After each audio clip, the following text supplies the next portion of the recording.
Primeiro tema de hoje, levantamento Poder Data AIA mostra que o senador Flávio Bolsonaro e o presidente Lula têm o mesmo índice de rejeição. Vamos dar uma olhada nos números, começando por Flávio Bolsonaro. Olha só, tá aí na sua tela, 48%, agora apareceu, não votariam no senador de jeito nenhum. Por outro lado, 30% dizem que Flávio é o único em quem votariam e 15% poderiam votar nele. 7% ainda responderam que não sabem.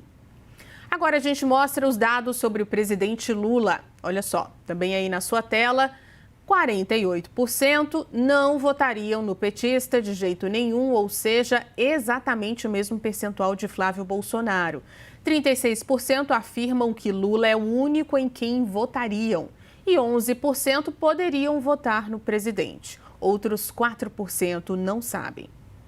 A pesquisa Poder Data AIA ouviu 2.400 eleitores de todo o país entre os dias 12 e 15 de julho. Margem de erro de 2 pontos percentuais para mais ou para menos. Nível de confiança 95%. Levantamento foi feito com recursos do próprio Instituto e está sob registro do Tribunal Superior Eleitoral. Vamos então ao debate. Bem-vindos. Boa noite. Bortoleto, começando por você. Tem como a gente responder essa pergunta? Vou fazer. Quem consegue diminuir a rejeição, Lula ou Flávio Bolsonaro? Boa noite, Juliana. Boa noite, José Eduardo Cardoso, todos que nos acompanham aqui pela CNN. Essa é a pergunta de $1 bilhão para essa eleição.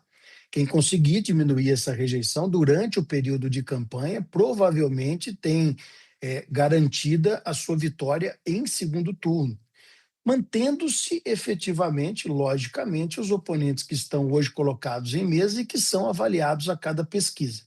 A rejeição sempre foi um termômetro a ser medido em campanhas eleitorais para testar a viabilidade dos seus candidatos, principalmente no segundo turno. Como os dois estão coladinhos, como os dois estão extremamente próximos um do outro, nós temos uma dificuldade muito grande de divulgar aqui quem vai diminuir. Mas eu posso fazer uma inferência trabalhando a comparação dessa pesquisa com a outra pesquisa de 2 ou 3 dias atrás, que usou um período de aferição diferente uma da outra, obviamente, pelo período em que foi medida. Anteriormente, a rejeição de Flávio Bolsonaro era de 57% e agora reduziu para 48%. A do presidente Lula, se não me falha a memória, era de 40% e subiu para 48%. O que me faz crer que informações recentes, eu falo isso porque as duas pesquisas tinham metodologias similares e as duas com margem de erro idêntica. Então, baseado na avaliação das duas pesquisas, as quais eu avaliei, com um intervalo de tempo pequeno entre uma delas, mas uma anterior de um jeito e essa de outro, antes a rejeição de Flávio era maior do que a do presidente Lula, hoje ela é empatada com a do presidente Lula. A de Flávio diminuiu, a do presidente Lula aumentou. Cabe, obviamente, às duas campanhas fazerem uma avaliação do que favoreceu um e prejudicou o outro, e isso, obviamente, pelas equipes técnicas de qualidade que os dois têm, deve estar sendo feito nesse momento.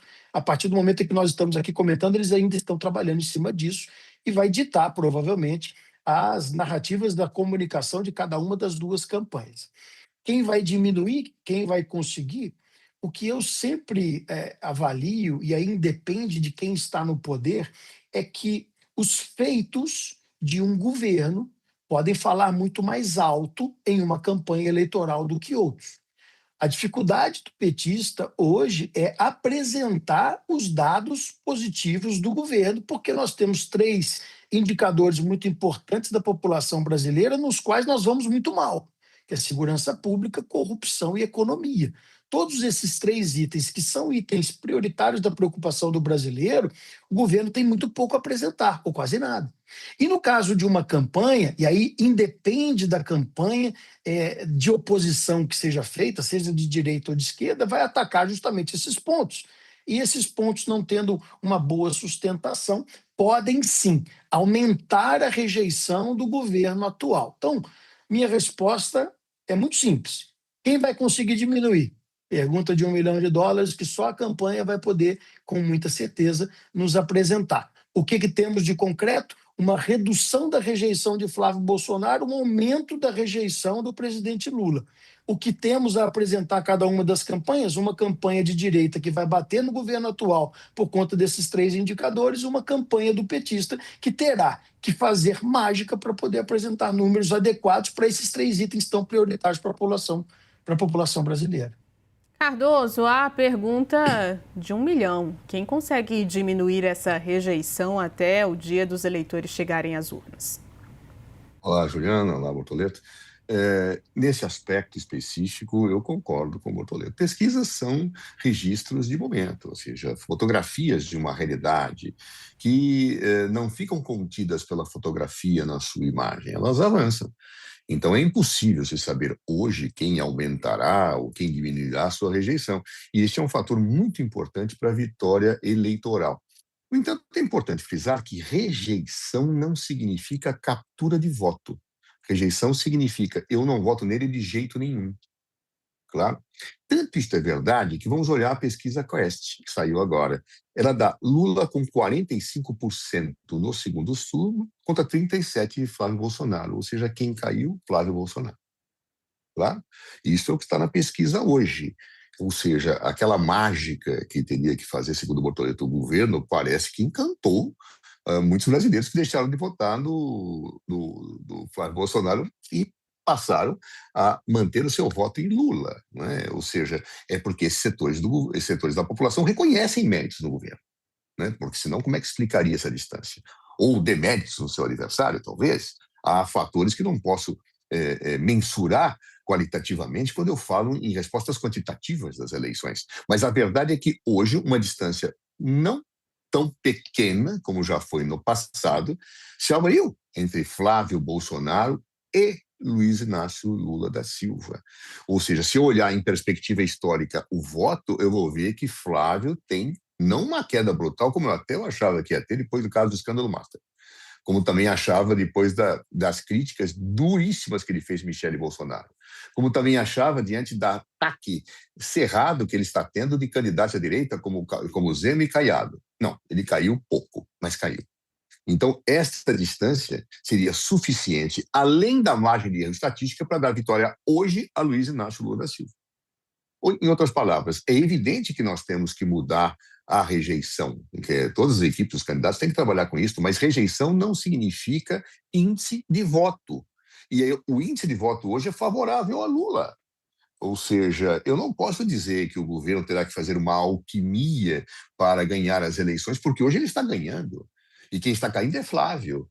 Né? Então, aí que eu discordo do raciocínio do Bortoleto, porque da forma com que ele apresenta é como se a rejeição defina o resultado de uma eleição diretamente. Não, não define, ela implica, ela propicia. Mas o que decide a eleição é o voto.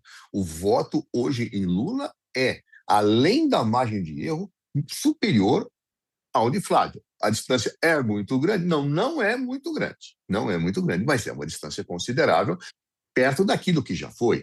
Flávio vem caindo, Lula vem se conservando. E este é um dado da realidade. É impossível omitir esta situação. Razão pela qual eu acho, sim, que num contexto polarizado como nós temos, dificilmente essa rejeição do Lula cairá, como dificilmente a rejeição de Flávio Bolsonaro cairá. Isso é muito difícil de cair, porque são situações já consolidadas de aversão. Claro, o eleitor que não gosta do Lula vai rejeitá-lo sempre. Quem não gosta do Flávio vai rejeitá-lo sempre. É esse outro espaço eleitoral que não passa pela rejeição que está em disputa maior. E, neste momento, Lula está ganhando. Com mágica, como diria o Bortoleto, e, a meu ver, por méritos, como diria eu. Agora, Bortoleto, diante dessas rejeições altas, desse cenário polarizado, há espaço para uma terceira via ainda? Bom, primeiro, Juliana, eu preciso fazer um comentário sobre o comentário do Zé. Ontem, no grande debate, ele falou que talvez ele teria problema cognitivo para entender minha fala. Obviamente, José Eduardo Cardoso não tem problema cognitivo nenhum, que é uma mente brilhante, embora eu não concorde com a visão de mundo de muitas coisas que ele apresenta, eu admiro não só a maneira com a qual ele expressa, como também ele entende o outro e muito educadamente respeita a minha opinião. Agora, eu me ativo a fazer o comentário única e exclusivamente, Zé, sobre a rejeição. Eu não falei sobre o outro lado. E a própria pesquisa que você está utilizando, que é a que eu também utilizei para poder analisar exclusivamente a rejeição, ela apresenta uma queda. E essa queda aconteceu. Tanto é que eu não concordo com você de que efetivamente isso não vai se mudar e quem não vota em Lula não vota de jeito nenhum e quem não vota em Flávio Bolsonaro não vota de jeito nenhum, porque isso, como você bem disse, é uma fotografia, eleição é um filme, nós só vamos saber o último claquete lá no finalzinho, no dia da eleição. Espaço para a terceira via, respondendo a pergunta da Juliana, eu acho que cada vez mais se torna difícil aparecer uma terceira via sem campanha eleitoral. E por que eu digo isso? Porque eu acredito que pela primeira vez nós podemos sim possibilidades de terceira via surgirem durante a campanha eleitoral. O povo brasileiro, quando apresenta 48% de rejeição muito clara para os dois candidatos que estão à frente das eleições, também demonstram um descontentamento enorme com qualquer uma dessas duas opções.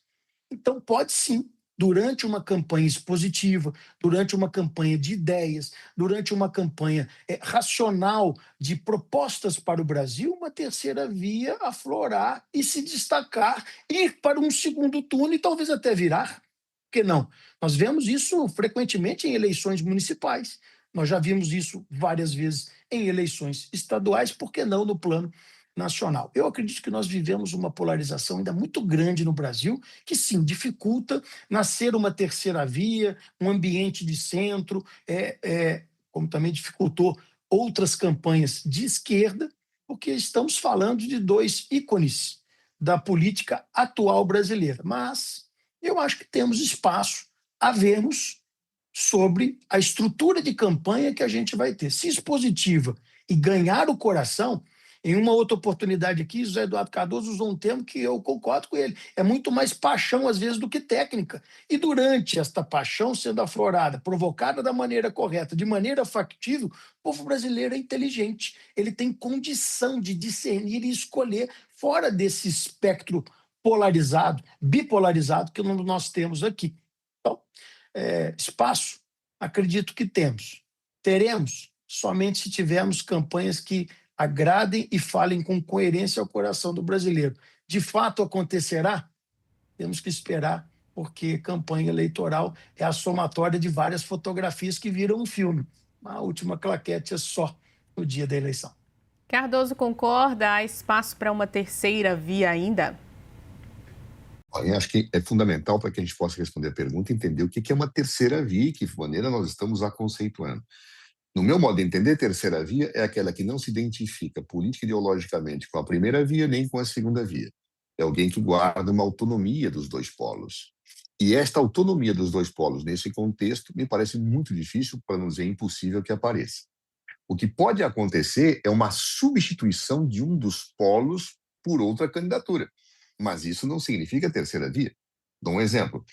Zema e Caiado seriam uma terceira via? Jamais. Eles estão no polo da direita, ou da extrema-direita, como preferirem.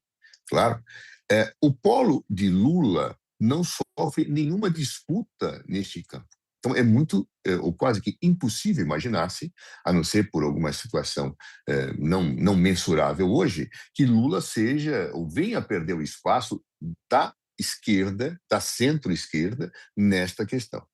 Ao contrário, nós vemos a possibilidade de uma disputa intestina no outro polo.